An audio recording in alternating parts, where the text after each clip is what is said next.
Hey, this is Mike from ISC. We're going to be installing coilovers on my C6 Corvette. I picked up this car a couple years ago.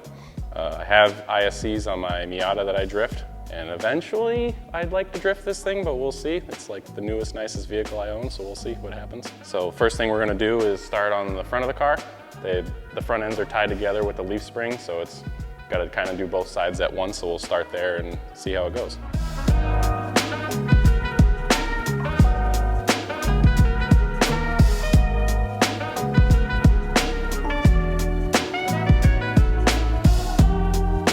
So we're starting on the passenger side, and then so the first thing you're going to want to do is actually loosen the leaf spring bracket right here.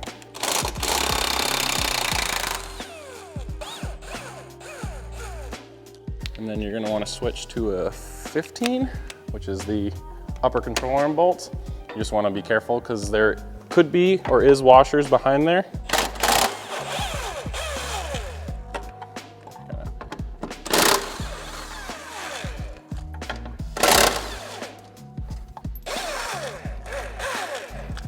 You can see that washer right there. Sometimes they stick to the car or they fall off like that. And there's your loose upper assembly. So next we're gonna do the end link here. We actually have a pass-through style. Sometimes they're a little sticky. It's a T40 and this was a 18. Can be a little tight.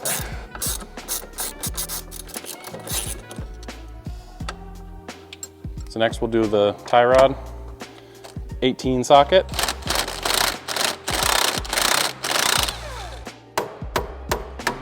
you go. Just come right off now. Oop. Yep, just like that. And then we'll switch to the lower shock bolts, which are two 13s. And just, if you just watch out for the tension of the spring, it might have a little bit on there. You might need a 13 just to hold the little nuts on the back.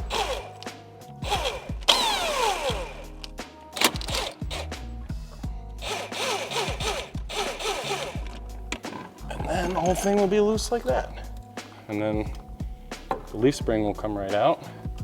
It'll just come out like that. And then so the upper shock bolt, because we're in New England, might be a little stuck. So you might have to get a helpful vice grip friend to clamp down on that. And then once you get that nut off, pops right out like that. Easy peasy. Look at that, one piece.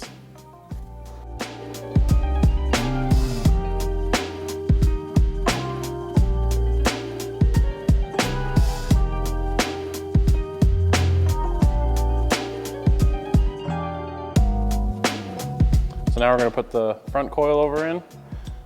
We found it might be a little easier to bolt it into the bottom first and then get the whole thing to go up in. We ended up having to use a transmission stand to kind of push the lower control arm up into place. So we'll take it, we'll put it right in its spot here, go up from the bottom, get them to line up like that. And put one of them on, put the other side. Might have to use a ratchet or something to get the one side in. It's a little tight, but just like that. And then just leave those kind of finger tight, and then you will just get that all up into its spot. And then Matt's actually going to help me just get it right in there from there.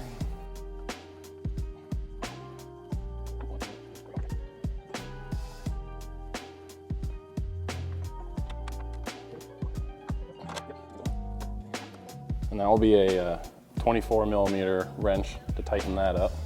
And then from here, you'll put the tie rod back on. Put the tie rod back on. The sway bar link we kind of had to put back in at the same time.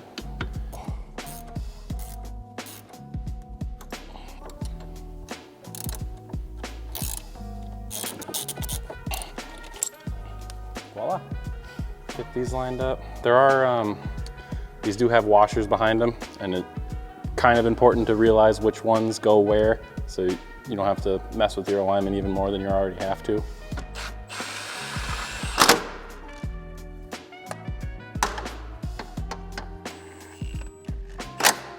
Moving on to the rear, we'll start on the leaf spring bolts, which are the 213s again.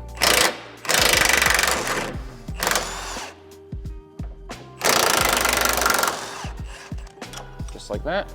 The 18 to remove the rear tie rod.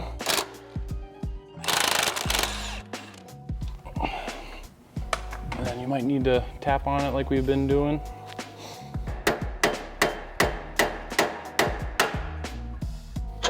And with that removed, you can give yourself a little more room to get the upper ball joint.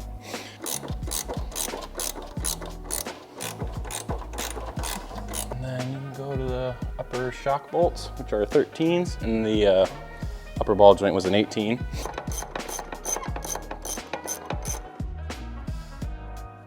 And just this back one's kind of tricky to get to. Okay, and then next is the sway bar.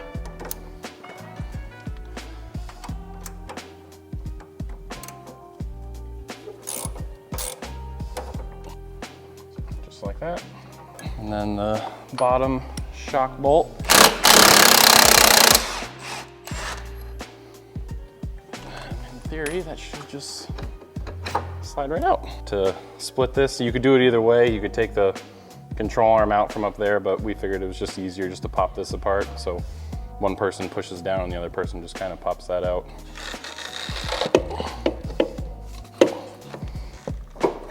Yep. Voila.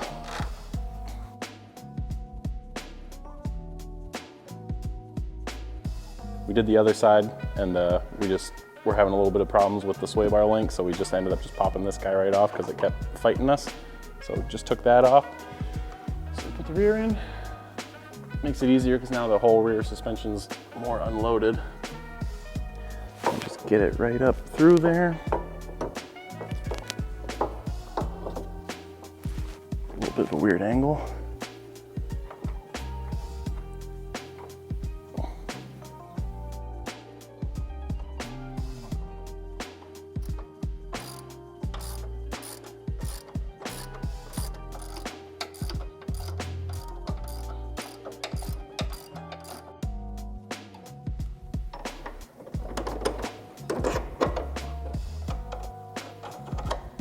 And put the tie rod back up into its spot.